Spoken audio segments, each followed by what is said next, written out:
Point. Bonne journée.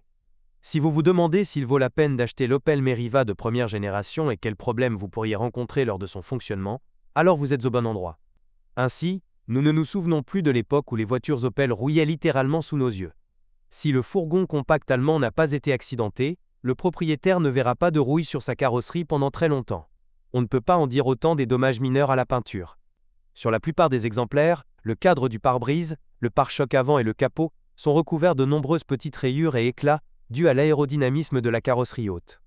Bien entendu, de tels défauts ne sont pas fatals, mais il est tout à fait possible de s'y référer et de demander une petite remise lors de l'achat d'une voiture.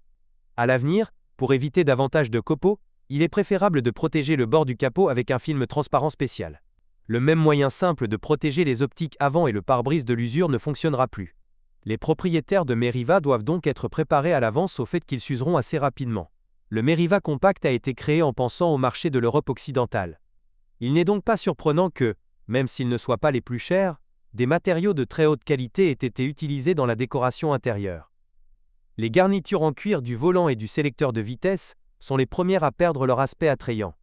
Il est peu coûteux de modifier ces éléments intérieurs, et sur les versions plus abordables du Meriva, le volant était entièrement en plastique, sur lequel les signes d'usure sont pratiquement invisibles. Avant d'acheter, vous devez vérifier soigneusement la fonctionnalité du système de transformation FlexSpace. Il permet de rabattre séparément des parties du dossier de la banquette arrière, du dossier du siège passager avant, d'avancer le siège avant le plus possible ou de retirer complètement les sièges de la deuxième rangée de la cabine. Grâce à quoi, grâce à ses capacités cargo passager, le Meriva est de la tête et des épaules au-dessus de l'Opel Corsa Aion à plateforme. Les propriétaires de Meriva ne sont pas assurés contre les problèmes électriques.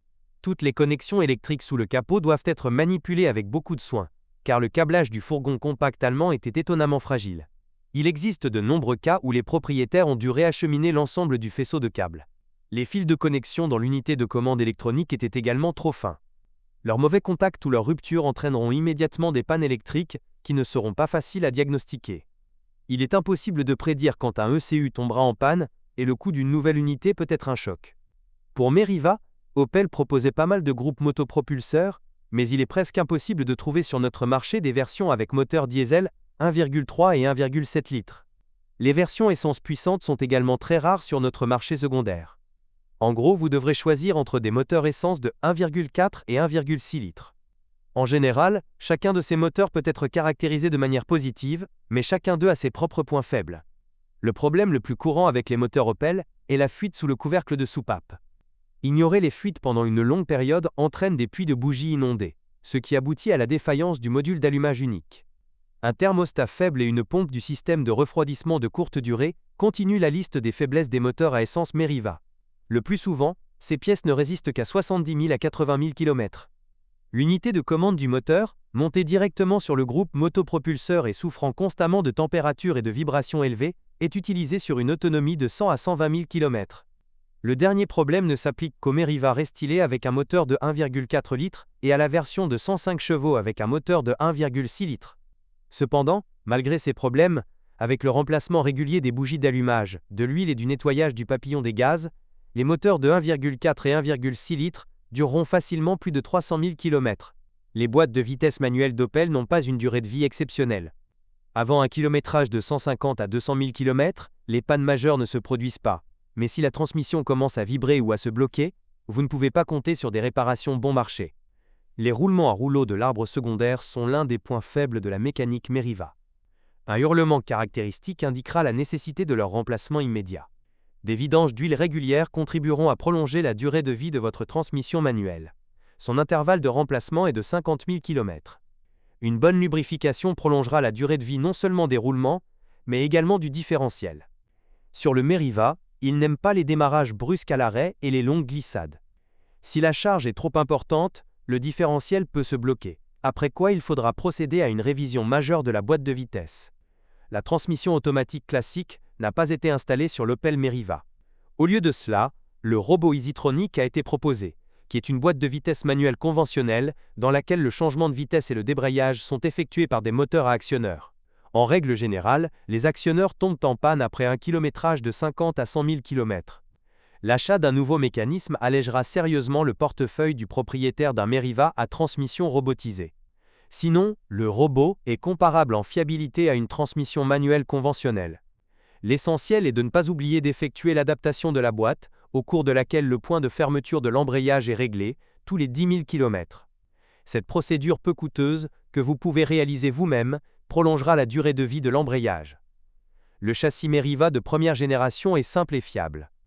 De plus, si une voiture neuve était vendue dans notre pays par les concessionnaires officiels Opel, elle était alors initialement équipée d'une suspension adaptée à nos conditions.